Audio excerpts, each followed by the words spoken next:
kepada Tuhan pagi hari ini dapat kembali bersekutu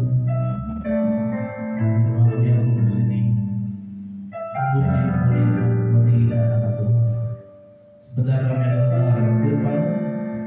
Bila firman yang kami dengar pagi hari ini menguatkan setiap jemaatmu yang hadir, memulihkan setiap hati yang terluka, dan mengubahkan setiap kehidupan kami. Terima kasih Tuhan, setiap mendengarkan firman Tuhan di dalam nama Tuhan Yesus. Haleluya, amin. Silakan duduk para pelayan Tuhan. Puji nama Tuhan. Selamat pagi Bapak Ibu Saudara. Shalom.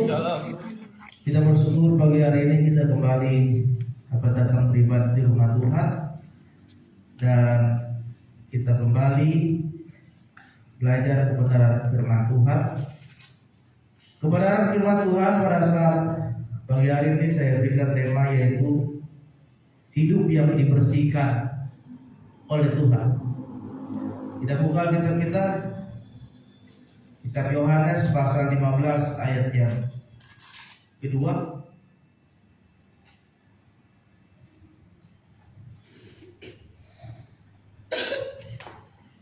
Kitab Yohanes pasal yang ke-15 ayat yang kedua, kita sering membaca firman Tuhan ini, bagaimana digambarkan di dalam firman ini Yesus adalah pokok anggur yang benar di dalam kehidupan kita.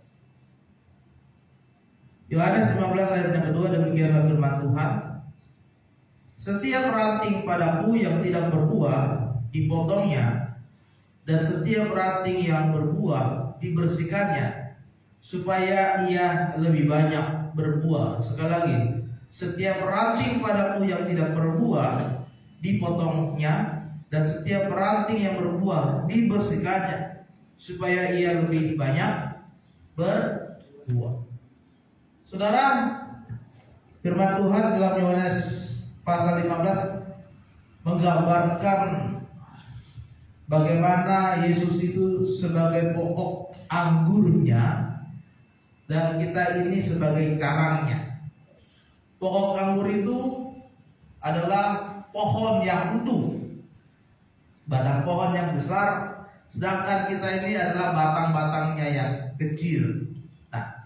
Di dalam firman Tuhan tadi dikatakan bahwa setiap ranting yang tidak berbuah itu akan dipotong oleh Tuhan, dan ranting yang berbuah itu akan dibersihkan. Supaya apa? Supaya kita bisa menghasilkan buah lebih banyak lagi. Hari ini saudara, kita mau supaya hidup kita dibersihkan oleh Tuhan.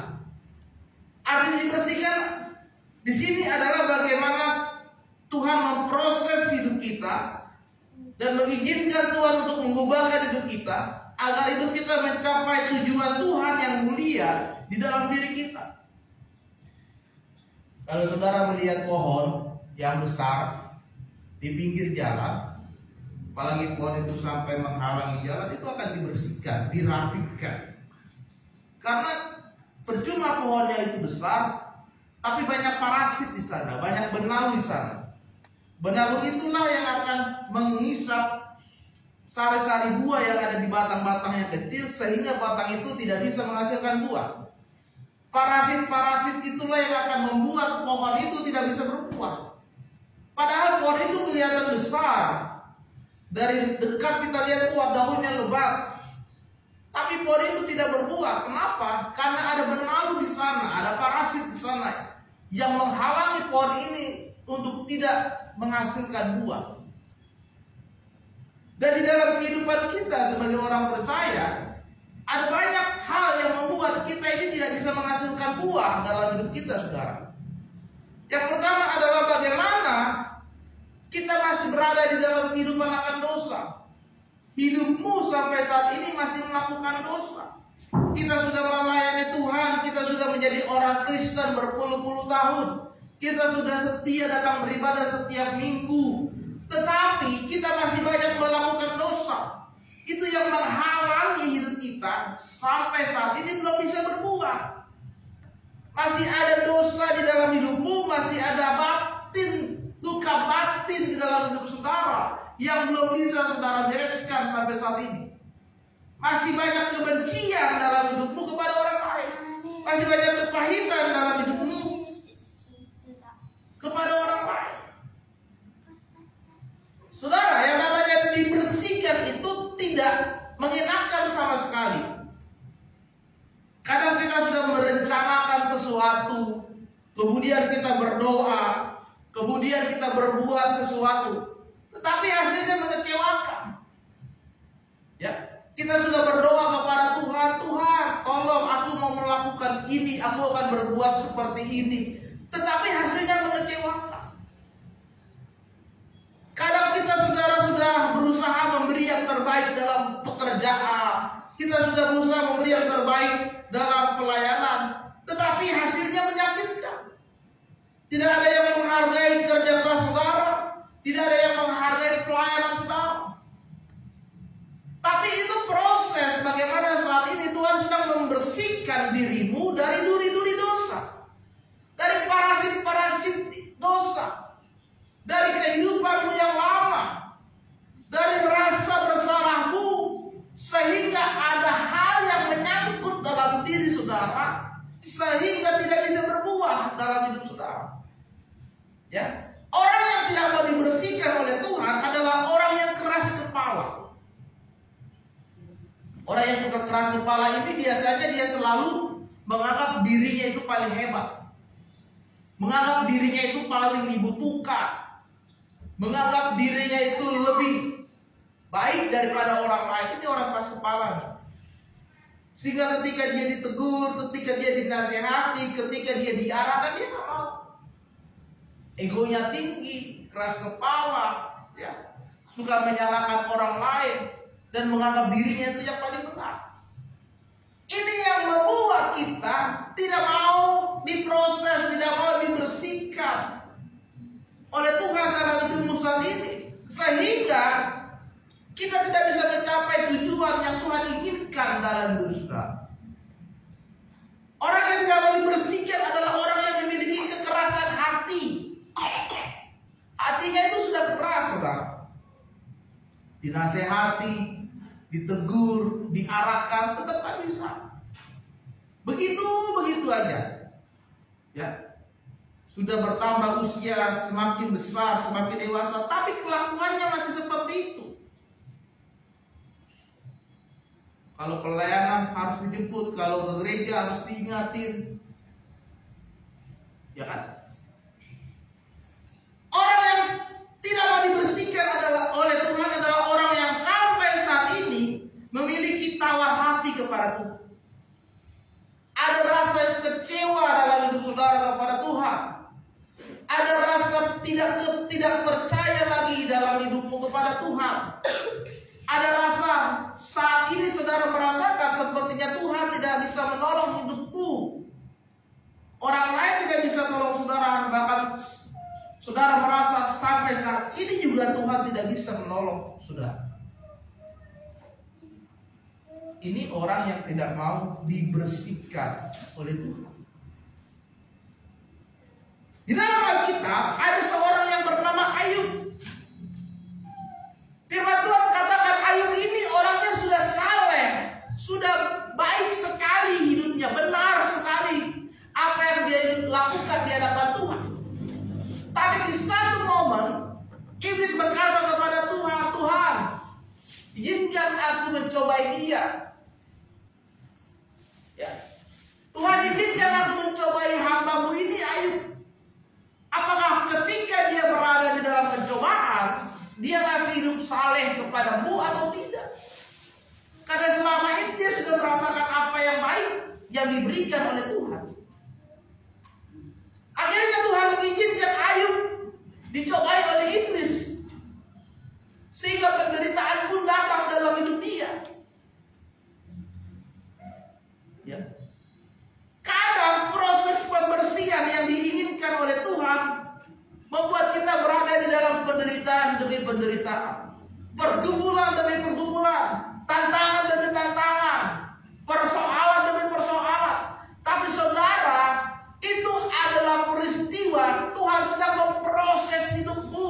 supaya hidupmu semakin hari semakin dibersihkan, semakin dimurnikan, semakin dibenarkan oleh Tuhan, sehingga engkau menjadi karang anggur, kau menjadi anak-anak Tuhan yang benar di hadapan Dia. Tuhan mengizinkan Ayub dicobai karena Tuhan ingin melihat dan ingin memandang Ayub supaya dia bisa memandang Tuhan lebih tinggi lagi. Mungkin saat dia mencobai, dia melihat bagaimana Tuhan memberkati hidup dia. Tetapi saudara yang terkasih dalam nama Tuhan, ketika Ayub dicobai oleh iblis dan dia melihat dan mengalami banyak sekali penderitaan di dalam hidup dia, apa yang dikatakan oleh Ayub? Ayub 42 ayat 5 berkata, hanya dari kata orang saja aku mendengar tentang kau, tetapi sekarang mataku memandang engkau. Mungkin selama ini Ayub hanya mendengar kisah kuasa Tuhan dari orang lain, tapi saat itu Ayub betul-betul mengalami bagaimana kuasa Tuhan terjadi di dalam hidup dia. Ini yang Tuhan ingin Ayub terjadi di dalam hidup dia. Oleh sebab itu saudara, pagi hari ini mari kita buka hati. Pemberesan oleh Tuhan terjadi dalam hidup saudara. Supaya apa? Supaya bukan hanya saudara mendengar mujizat Tuhan dari orang lain, bukan hanya saudara mendengar kuasa kebaikan Tuhan dari orang lain, tetapi saudara akan mengalami sendiri kuasa, mujizat, kasih Tuhan ada dalam hidupmu. Amin. Oleh sebab itu saudara, apa yang harus kita lakukan supaya hidup kita dibersihkan oleh Tuhan? Yang pertama adalah kita harus hidup di dalam kekudusan. Di dalam Roma 12 ayat yang pertama dikatakan,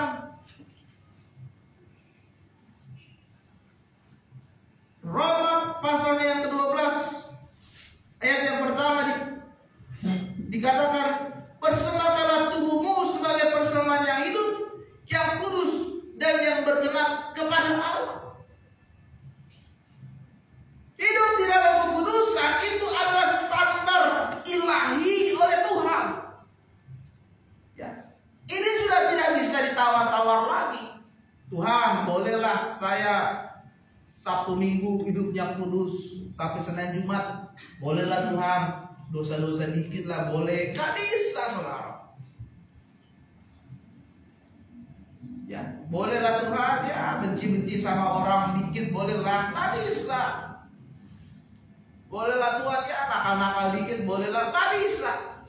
Kekudusan itu adalah standarnya Tuhan yang tidak bisa ditawar-tawar lagi oleh manusia.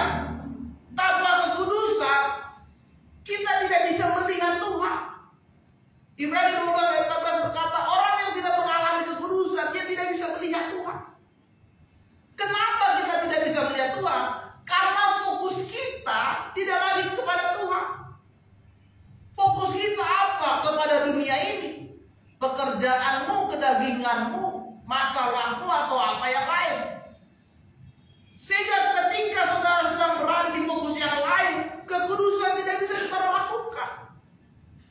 Tapi kalau saudara hidup kudus, maka fokus tujuan hidup saudara, prioritas hidup saudara itu adalah Tuhan.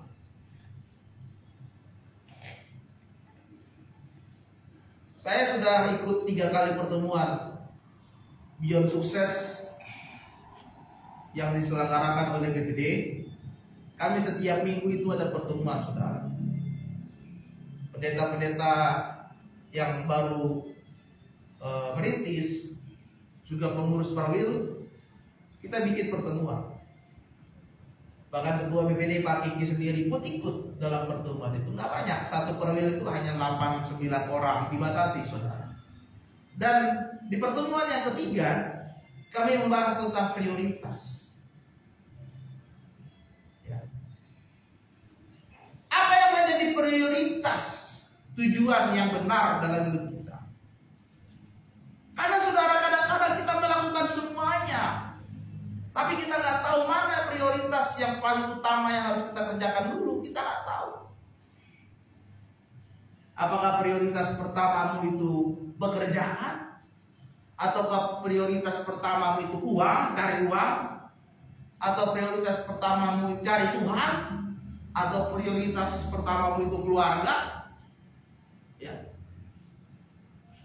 Apa yang menjadi prioritasmu dulu? Itu yang saudara utamakan dan saudara yang kejar dalam hidup saudara. Tapi di dalam Roma pasal yang ke-12, Tuhan ingin prioritas hidup kita adalah kita berada di dalam kekudusannya Tuhan. Kudus berasal dari bahasa Ibrani itu kados. Kados itu artinya berada dalam keadaan level yang lebih tinggi lagi. Di dalam kekudusan ini Tuhan menginginkan supaya hidupmu standarnya naik lagi. Tuhan menginginkan supaya hidupmu berada di level yang lebih tinggi lagi daripada orang-orang yang lain yang berada di dunia ini. Kalau orang-orang di dunia ini masih hidup di dalam kedagingan, engkau harus berada di atas mereka. Tinggalkan kedagingan itu. Makanya Ibrani berkata kados itu adalah naik ke level yang lebih tinggi. Oleh sebab itu kita harus berada di dalam kekudusan. Mau tidak mau, suka tidak suka, saudara harus hidup di dalam kekudusan. Karena itu perintah Tuhan. Berkali-kali firman Tuhan katakan hiduplah dalam kekudusan. Kudus, kuduslah aku karena kuduslah kau karena aku adalah Allah yang kudus. Berkali-kali firman Tuhan katakan marilah kita hidup di dalam kekudusan. Saudara yang terkasih dalam nama Tuhan, orang yang hidup di dalam kekudusan adalah orang yang takut akan Tuhan dan hormat akan Tuhan. Kalau saudara takut akan Tuhan, apa yang dilarang di dalam firman Tuhan saudara nggak akan kerjakan. Kalau firman Tuhan melarang saudara untuk menipu, jangan menipu. Kalau saudara firman Tuhan katakan jangan berzina, ya jangan berzina. Kalau firman Tuhan katakan jangan bersaksi dusta, jangan saksi dusta. Itu namanya kita sedang takut dan menghormati Tuhan. Ya. Tapi ada banyak orang Kristen sudah tahu firman Tuhan, tetap aja dilanggar tuh. Ya. Dia sudah tahu itu salah, tapi masih aja itu dikerjakan.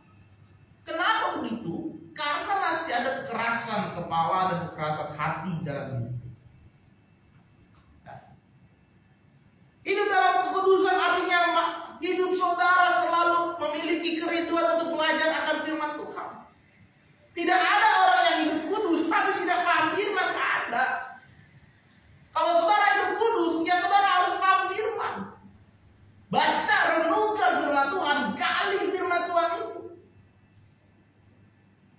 Ya, apalagi kalau ada anak sekolah kita nggak paham firman Tuhan, itu kebangetan.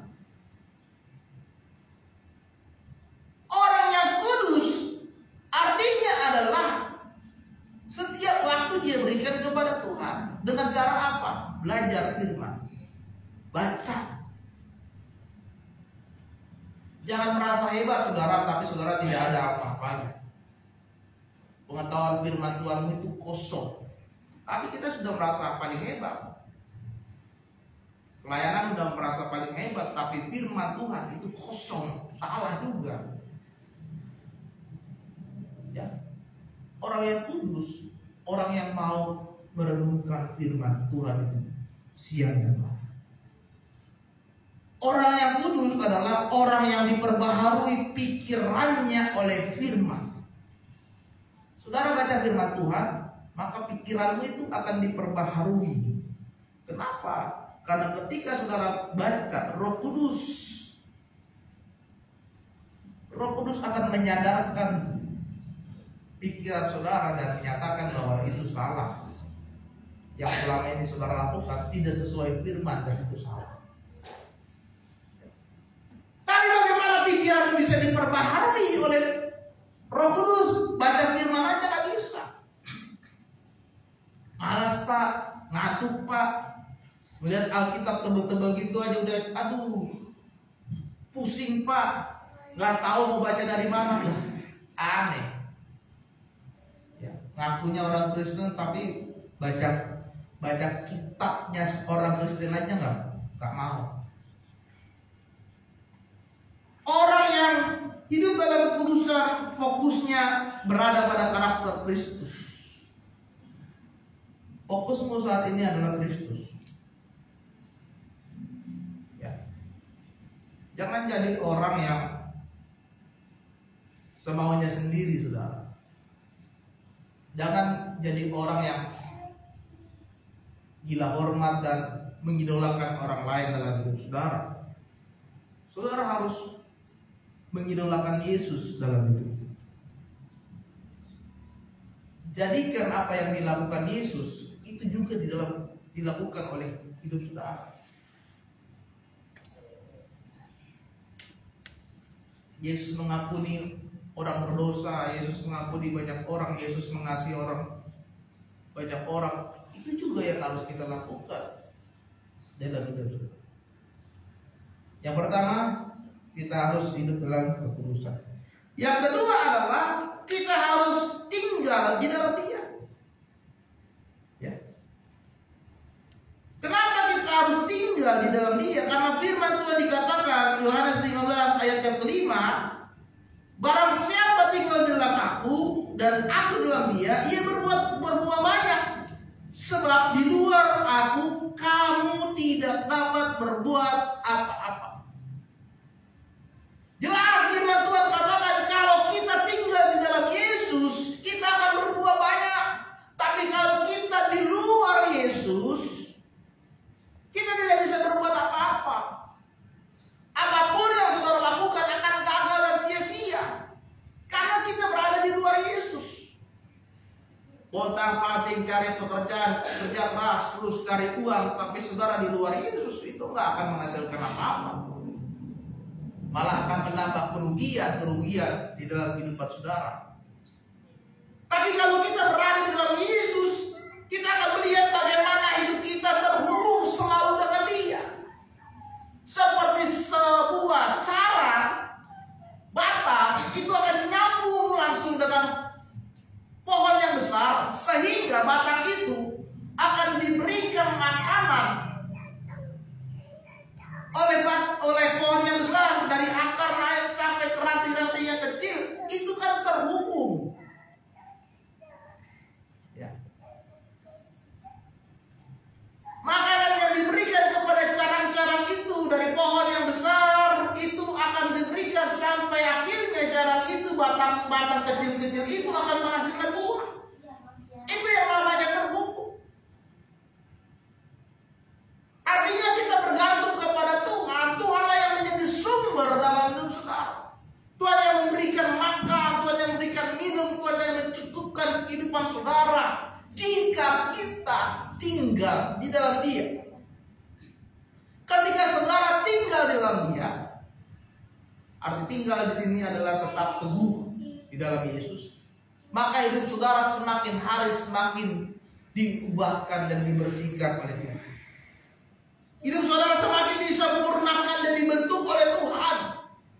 Bagaimana saudara mengalami pertobatan yang sungguh-sungguh, bukan pertobatan yang semu. Saudara tahu pertobatan semu? Sudah dibaptis selam, tapi makin parah berbuat dosanya. Itu pertobatan semu. Sudah dibaptis selam nih, tapi nggak ada perubahan sebelum jadi baptis. Ya. Ada banyak orang Kristen seperti itu. Mungkin saudara juga seperti itu saat ini. Tapi ketika kita tinggal di dalam Dia, kita akan bertobat secara sungguh-sungguh. Sehingga kita akan mengalami pengampunan akan dosa. Kita menerima karunia dan kuasa Roh Kudus. Dan hidup kita selalu taat dan setia kepada Yesus. Apapun yang terjadi dalam hidup kita, setia terus kepada Tuhan. Bagaimana kita percaya bahwa Yesuslah yang betul-betul kita butuhkan saat ini. Dia yang menjadi pengharapan dalam kehidupan saudara ketika saudara tinggal di dalam Dia. tinggal di dalam Yesus, menyerahkan seluruh pergumulanmu kepada Dia. Tinggal di dalam Yesus, menyerahkan pengharapanmu. Satu-satunya yang sanggup menolong saudara hanya Yesus. Tinggal di dalam Yesus, mempercayakan bahwa seluruh kebutuhan hidup saudara pasti akan Tuhan berkati. Tinggal di dalam Yesus, percaya bahwa Tuhan akan menghasilkan buah dan kita akan berbuah lebat bersama dengan Dia. Amin. Yang ketiga dan yang terakhir, apa yang harus kita lakukan supaya kita dibersihkan oleh Tuhan? Yang ketiga adalah kita akan berbuah banyak. Di ayat yang ke-16 dikatakan, barang siapa tidak tinggal dalam aku, dia akan dibuang keluar seperti ranting dan menjadi kering, kemudian dicampakkan ke dalam api, lalu akan dibakar. Tapi kalau kamu tinggal dalam aku, mintalah apa saja yang kamu kehendaki dan kamu akan menerimanya. Yang ketiga, orang yang mau dibersihkan oleh Tuhan, maka dia akan berbuah banyak. Buah adalah hasil dari pemeliharaan Tuhan dalam hidup saudara. Buah adalah hasil dari pertumbuhan kehidupan rohani dan imanmu kepada Tuhan. Dari saudara yang imannya masih iman anak-anak, ya, kemudian mengalami pertumbuhan menjadi iman yang dewasa di dalam Tuhan, dan saudara bisa menghasilkan buah. Itu ada proses pemeliharaan Tuhan dalam hidup saudara. Makanya di ayat yang ke-16, kalau dia tidak bisa berbuah, dia akan dipotong dan dia akan dilemparkan ke dalam api lalu dibakar. Tuhan sudah pelihara saudara loh. Tuhan sudah menyertai saudara loh. Tuhan sudah memberkati hidup saudara, tapi sampai saat ini saudara belum bisa menghasilkan buah. Saudara akan dibuang oleh Tuhan. Ya. Karena itu artinya saudara tidak tahu rasa bersyukur. Kita tidak tahu rasa berterima kasih kepada Tuhan atas penyertaan Tuhan dalam hidupmu saat ini. Karena apa hidupmu sampai saat ini belum bisa menghasilkan buah kepada Tuhan? Buah apa yang harus dihasilkan? Yang pertama adalah harus menghasilkan buah pertobatan. Saya katakan tadi, pertobatan itu harus sungguh-sungguh. Buah yang harus saudara hasilkan adalah buah jiwa-jiwa. Selamatkan orang-orang yang belum mengenal Yesus supaya mereka percaya Yesus yang menjadi juru selamat dalam hidup saudara. Pertanyaannya, sampai saat ini sudah berapa orang yang saudara bawa untuk mengenal Yesus? Gak jaminan sekolah Alkitab itu mau menginjil, enggak. Banyak sekolah Alkitab itu nggak mau menginjil kok.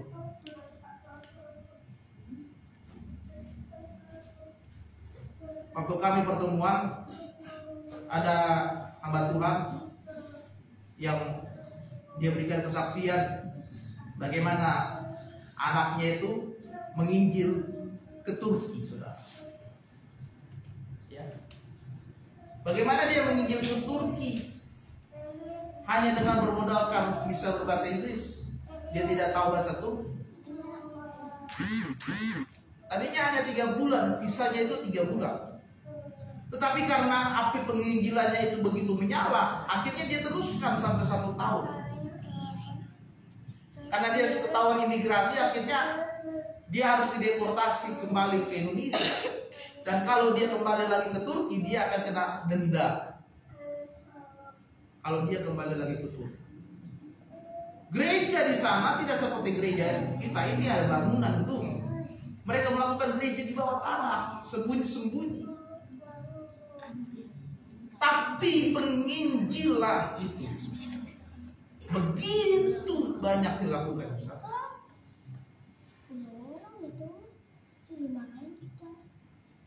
Ya. Apakah sudah ada jiwa yang saudara bawa untuk mengenal Yesus saat ini? Nanti ketika saudara ini dipanggil Tuhan, Tuhan akan bertanya, berapa jiwa yang kamu bawa ke kamu? Tuhan tidak tanya berapa hartamu, Tuhan tidak tanya berapa uangmu, Tuhan tidak tanya berapa besar gedung gerejamu, tapi Tuhan tanya berapa jiwa yang sudah engkau bawa kepadaku, berapa jiwa yang sudah engkau selamatkan, berapa jiwa yang sudah mengenal Yesus yang kau berikan, beritakan kabar kebenaran kepada mereka. Korea Selatan adalah negara yang paling sering mengutus penginjil-penginjil ke seluruh dunia. Dia adalah negara yang paling banyak mengutus penginjil ke seluruh dunia. Kita pernah mengalaminya. Bagaimana di Kedoya itu dari Korea itu datang. Bahkan gereja kecil seperti kita itu 2-3 orang jemaatnya diutus untuk menginjil ke dunia. Ya. Mereka pergi kemana? Ke Afghanistan kemana? Ya. Hanya modal semangat aja, jalan. Bahkan liburan sekolah anak-anak Korea itu, saudara, mereka pergi ke luar negeri hanya untuk menginjil. Seperti kemarin kan datang ke Indonesia, ke Kedoya, mereka nyanyi-nyanyi. Itu libur sekolah anak Korea seperti itu sekarang. Ya, begitu mereka bersenang untuk menyampaikan kabar keselamatan kepada banyak orang. Buah yang saudara hasilkan yang selanjutnya adalah buah pelayananmu. Apakah pelayananmu saat ini sudah sungguh-sungguh, atau karena terpaksa, atau karena motivasi uang, atau karena motivasi cari muka kepada pendetanya, kepada gembalanya, atau karena motivasi ketidakenakan? Ya. Gak enak sama Pak Enos, Bang Enos. Udahlah singer. Gak enak udah dijemput, ya udahlah main musik. Gak enak. Apa buah pelayanan saudara saat ini? Kalau saudara melayani, kalau masih ada motivasi yang salah, pelayananmu itu tidak akan pernah maju. Pelayananmu itu akan seperti itu saja. Tidak akan mengupgrade, tidak akan meningkatkan kemampuan, kapasitas pelayanan saudara. Saudara singer, saudara worship leader, ya biasa-biasa saja. Jemaat tidak merasakan hadirat Tuhan. Karena apa? Pelayananmu terpaksa. Tidak ada persiapan dalam melayani. Tidak ada penyembahan sebelum pelayanan. Tidak mempersiapkan diri, tidak berdoa sebelum pelayanan. Bagaimana pelayananmu bisa dirasakan? Bagaimana hadirat Tuhan itu nyata kalau pelayanan saudara itu main-main kepada Tuhan? Jadi hasilkanlah buah pelayanan. Dan yang terakhir, jadilah berkat untuk banyak orang. Menjadi berkat itu saudara tidak harus saudara tunggu punya uang banyak baru menjadi berkat. Menjadi berkat adalah ketika saudara tergerak untuk menolong, memberkati orang di tengah-tengah keterbatasan saudara. Itu yang Tuhan pandang dan Tuhan lihat. Di tengah-tengah kekuranganmu tapi kau memberkati orang, itu yang Tuhan lihat. Di tengah-tengah ketidakmampuanmu tapi kau masih punya waktu untuk menolong orang, itu yang Tuhan lihat. Bukan ketika saudara tunggu, Tuhan tunggu aku kerja, tunggu aku punya uang, baru aku tolong orang. Enggak. Kelamaan. Keburu Tuhan Yesus datang. Tapi menjadi berkat adalah sekaranglah waktunya. Engkau menjadi melihat kepedulianmu kepada orang lain. Kau menolong orang, kau memberkati orang, kau menguatkan orang, kau memotivasi banyak orang, dan engkau menjadi penolong untuk banyak orang. Maka itu artinya tandanya saudara sudah dibersihkan oleh Tuhan menjadi manusia yang baru. dalam Tuhan. Amin. Biarlah firman Tuhan pagi hari ini memberkati kita semua. Kita bangkit berdiri.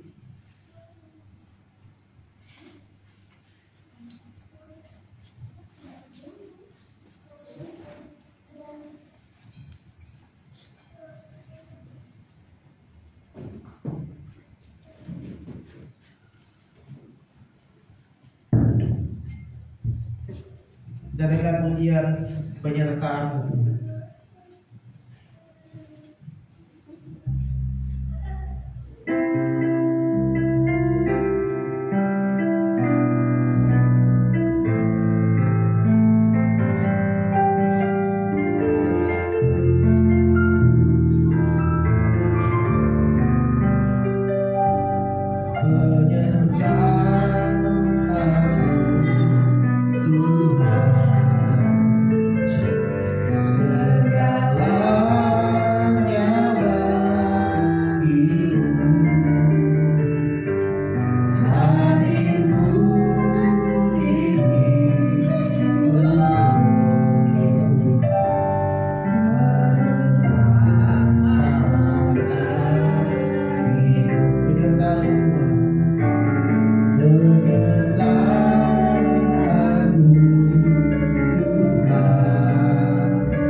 Firman-Mu menguatkan hidup kami, dan kami mau membuka hati kami untuk dibersihkan oleh Tuhan. Seperti ranting pohon yang ingin dibentuk dan diproses oleh Tuhan. Inilah waktunya Tuhan memulihkan hidup kami, pemberesan terjadi, pemulihan Tuhan terjadi, sehingga kami dapat berbuah lebih banyak, kami dapat berbuah lebih banyak lagi Tuhan, untuk pelayanan, untuk pekerjaan, untuk memenangkan banyak jiwa dan menjadi berkat untuk banyak orang. Sehingga pertobatan yang kami lakukan adalah pertobatan yang sungguh-sungguh kepada-Mu Bapa, dan kami semakin lagi merenungkan dan melakukan firman Tuhan. Terima kasih buat firman-Mu. Firman-Mu menjadi rema dan terang bagi hidup kami dan menguatkan setiap kami yang benar. Dalam nama Tuhan Yesus Kristus. Haleluya. Amin. Tuhan Yesus.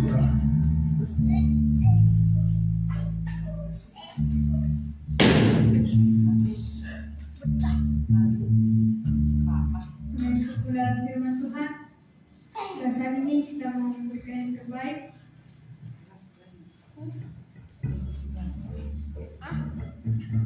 Dalam satu dalam doa, Tuhan pada saat ini kami memberikan yang terbaik Tuhan. Mohon berkati setiap kami yang berdoa Tuhan, berikan kali ganda. Dalam nama Tuhan Yesus kami siap memberi. Haleluya. Amin. Dan yang pujian segala puji syukur.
Tuhan yang memberkati Amin. seluruh jemaat yang sudah hadir pada ini.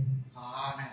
Mereka yang sakit, Tuhan yang jamah, Tuhan sembuhkan di dalam nama Tuhan Yesus. Secara khusus kami berdoa untuk kami Barnabas yang saat ini sedang dirawat di rumah sakit.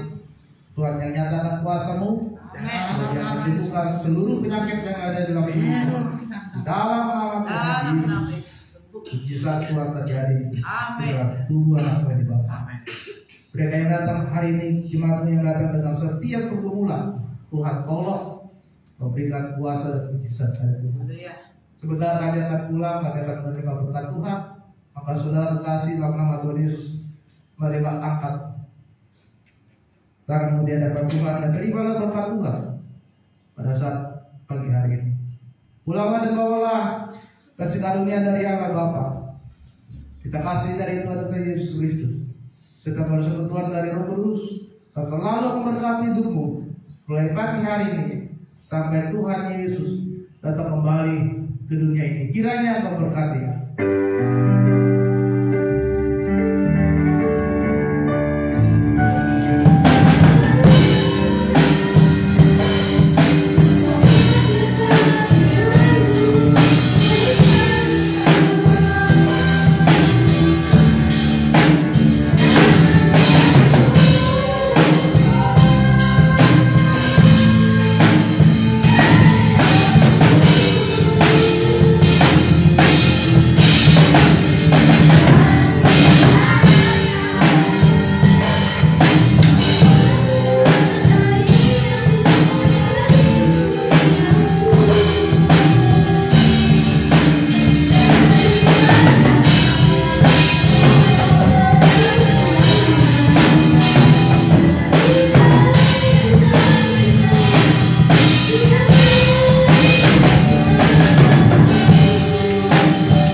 Langsung segala pagi.